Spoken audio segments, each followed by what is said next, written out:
This is a no-bake Nutella cheesecake. No, wait, it's a no-bake double chocolate Nutella surprise cheesecake, and it's much easier to make than you think. Now, there are a lot of Nutella cheesecake recipes out there, but in this video, I'm going to share my recipe and what makes it so special. But more importantly, I'm going to break down no-bake and baked cheesecakes for you and give you the foundation you need to make any kind of cheesecake. It's like knowing all the characters so that you understand the play better, and then you can go write your own.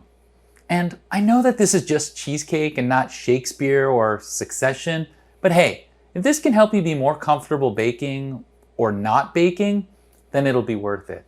Let's get started. Wait, first off, and more important, we're using a 9-inch springform pan. And to make it a little easier for the cake to slide out and slice, I've lined it with parchment paper. Now with all of that ready, let's get the crust going. I'm blending up half of a family box or container of Oreos, 250 grams with the cream inside. It helps bind it together. More on that in a little bit. And I'm adding 6 tablespoons or 1/3 of a cup, 85 grams of melted butter, and mix it all together. It's pretty tacky or thick because of the cream at this point. The trick to adding the crust is putting a little bit at a time. The Oreo cream is a nice addition, but it does make it hard to maneuver and push to the sides. When I made this the first time, the bottom crust was thick. So get the bottom crust first and then use whatever leftovers you have for the sides.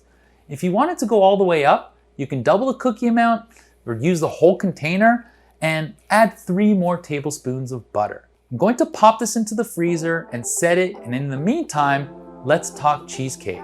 And don't worry, I'm not going to talk about the history of cheesecakes or who invented cheese. I just want to get right into the foundational components.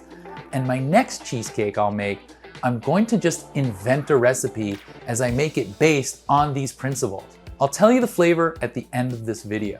The basics of a crust. I could tell you that we can make a crust out of practically anything, like fresh brownies or cookies, but for the most part, it's a hard, crumbly cookie, biscuit, or cracker. Typically, graham crackers are used, but so are Oreos, and my personal favorite are Biscoff cookies, which to me have the perfect balance of toasted cinnamon and caramel flavor. I taste tested a few no-bakes with my neighbors, and they always love the Biscoff crusts. I've even made a gluten-free crust with ground up gluten-free granola. And you can use digestive biscuits like arrowroot, Nilla wafers, and store-bought chocolate chip cookies. I will say that for the most part, you'll have to add sugar to some of these options, like the graham crackers especially. They do need that half a cup of sugar added to bring out their best flavor. But something like Oreos with the cream especially, and Biscoff, nothing else is really needed other than the melted butter to bind it together. And of course, you could remove the cream for a more true cookie flavor and then add sugar to just the cookie part to bring it out. And a pinch of salt always helps bring out the sweetness. Crusts can be frozen like we're doing, or you could bake them for around 8 minutes in the oven to toast and bind the whole thing. Some recipes might add eggs to the crust, but if any eggs appear in the recipe, crust or cake, then it must be baked. Do not consume raw eggs for this dessert ever. Now that leads me to my next section. There are 2 types of cheesecakes, baked and no bake. And for the main and almost only difference is baked cheesecake use eggs. Eggs in cheesecake are the main binding agent, and it's the protein that coagulates to give the cake a firm structure. Now, my wife loves baked cheesecakes, but after a few no-bake runs, she's a happy convert. Less stress since you don't have to worry about the cracking on top or any water baths. But anyway, now the main ingredient, the cheese. For cheesecake, for the most part, you can use cream cheese, ricotta, mascarpone, or even cottage cheese, to name a few familiar ones. But let's be honest, full-fat cream cheese is typical and preferred for its rich, dense flavor. It's also affordable, accessible, and comes in these handy 8-ounce packages. You could always mix in the other cheeses to increase silkiness or creaminess, or for cottage cheese, it adds a low-fat, high-protein option. There are other options and opportunities to add flavor, tang, and fat. Most recipes will typically use anywhere between 16 and 32 ounces or between 2 and 4 blocks of cream cheese. But I do remember reading this article that compared a few no-bakes, and they said that Sally's Baking Edition version with 3 blocks of cream cheese offered a good amount of creaminess and density that you would find in a baked cheesecake. So that's what I typically use for my recipes, and that's what we're using for this recipe. After cream cheese, there's sugar. Now remember, this isn't cream cheesecake, it's cheesecake, so sugar will sweeten it up. Now your preference will determine how sweet you want it, but I've typically seen a half a cup of granulated sugar for 16 ounces of cream cheese and a full cup for 24. Of course, it all depends on what add-ins you put in that will determine how much more sweetness you add using sugar. Many times you'll see powdered sugar, and that's because it dissolves better and faster for a much smoother finished product. Remember, 1 cup of powdered sugar is 125 grams, and a cup of granulated sugar is 200 grams. Just remember that. And for the most part, I typically pulse my regular sugar into powdered sugar for that smooth finish. The next step is understanding the myriad of choices of add-ins that add color, flavor, richness, smoothness, and added density to the cake. First is the heavy whipping cream. This is usually added after it's whipped into medium or stiff peaks and then folded in slowly for added lightness and volume and stability to the cake. It can be added to just the cream cheese directly if you aren't interested in adding volume. Next up is another source of fat. Okay, you have sour cream to add tang and richness, evaporated milk for a little stability without adding too much liquid, and then condensed milk, which adds a lot of sweetness and a silky texture to the cake.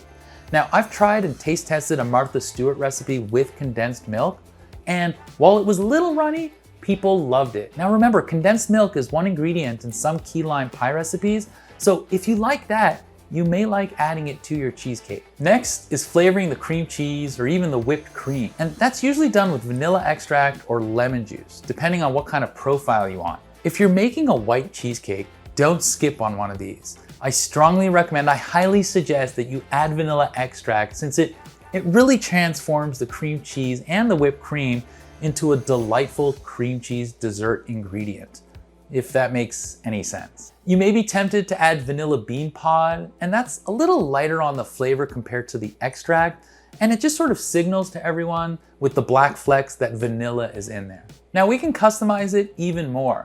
This is where you can add your own personal favorites. With this video, we're adding 1 cup of Nutella to the mix and some cocoa. But we could easily include 3/4 cup of Nutella and 1/4 cup of peanut butter, or half a cup of peanut butter, or you can mix in Halloween candy. Just remember, heavy is the hand that ruins dessert. One important note about no bake. You see, eggs stabilize the baked cheesecake, and cornstarch can be used to thicken a cheesecake when baked. The starch is activated by the heat. But for a no-bake cheesecake, you do have a couple of options. First off, heavy whipping cream helps stabilize the cake when you whip it up and add volume. If you want to firm it up a bit more, you have the option of using gelatin. Now, you can easily bloom about 15 to 20 grams worth, but if you don't want to mess with gelatin, you can use arrowroot starch or tapioca starch, which don't need heat to work. Now, to be honest, I have used cornstarch in my strawberry dream cheesecake that I made, and I thought it worked nicely. But after researching this for the video, I found that cornstarch stabilization only occurs with heat, so it really wasn't an option for no-bake cheesecakes. I did recently buy xanthan gum to help thicken my homemade hot sauces, and you can add a very small amount to help stabilize the cake. And I do mean little. I learned that mistake from my hot sauce experiments. Lastly, you got the top to decorate. One last place to add texture and flavor is the top, and that's pretty self-explanatory. But it's not actually the last place to add texture and flavor, and that's why I'm calling it this Nutella surprise cheesecake. So let's get back to making this cheesecake, and at the end, I'll reveal to you why my Nutella recipe is a little different. Now that I have the crust freezing away, I'm going to whip 3/4 cups of heavy whipping cream to stiff peaks and set it aside in a different bowl after a few minutes. Now, once I finish transferring the whipped cream to the other bowl, I could clean out, but I don't have to if I don't want to. I just want to make sure I add the paddle attachment. Add 3 packets of room temperature cream cheese to the mixer. That's 24 ounces. Now with the mixer going, add a splash of vanilla extract. Then, after a few minutes, add the sugar. Mix it slowly, and then don't forget to scrape down the sides and end and add the powdered cocoa. Then add the Nutella. Mix on medium to medium-low speeds. While that mixes, prep the gelatin. Let it absorb some water for about 4 minutes. Now you could do this before, and then microwave it for about 15 seconds to turn it back into the liquid. Once ready, add it to the mixture and turn on the machine slowly. Oh, I did lose a bit here, but no big deal. After a minute or two, stop the machine and scrape down the sides and bottom, and then fold in the whipped cream a little bit at a time. Now get your crust from the freezer. And I'm not going to add the Nutella mixture just yet, but I'm going to crush some Ferrero Rocher at the bottom. That's the surprise. I just thought of it while making this one, and I'm doing it by hands because I didn't really think this through, but it's going to be amazing. This way, everyone gets a little bit of that delicious, crunchy Nutella treat in every bite. And you can do this with anything candy or cookie-like. Just make sure that it's crushed into pieces. And I think you could do it with fruit. Just make sure to watch out if there's too much liquid. Now, I've never seen this done in a cheesecake video, so here you go. But hey, this is the internet and YouTube is pretty infinite. But if you did like the recipe so far, hit that subscribe button and drop me a comment. Now to add the Nutella cream cheese mixture. Set it up nicely with an offset spatula. I can't find my small one, so I'm using this unnecessarily large one and doing my best with what I got.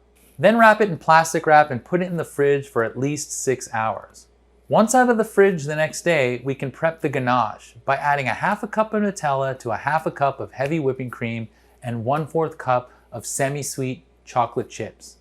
Microwave it in 15-second intervals and let the heat melt it into a smooth ganache. Allow it to cool slightly and pour it over the cheesecake.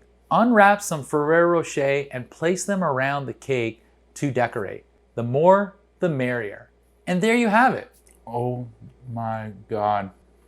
This is so rich and chocolatey, everyone will love it. And the Ferrero Rocher bits at the bottom are awesome. Thanks for letting me share this recipe and going through the ins and outs of making a cheesecake. In my next video, I'll be making a pina colada inspired, pineapple coconut flavored, no-bake cheesecake, working off no recipe and no research. I'm just gonna make it up and it can go really well or horribly wrong. Who knows? I hope you check that out soon, and I'll see you in the next one.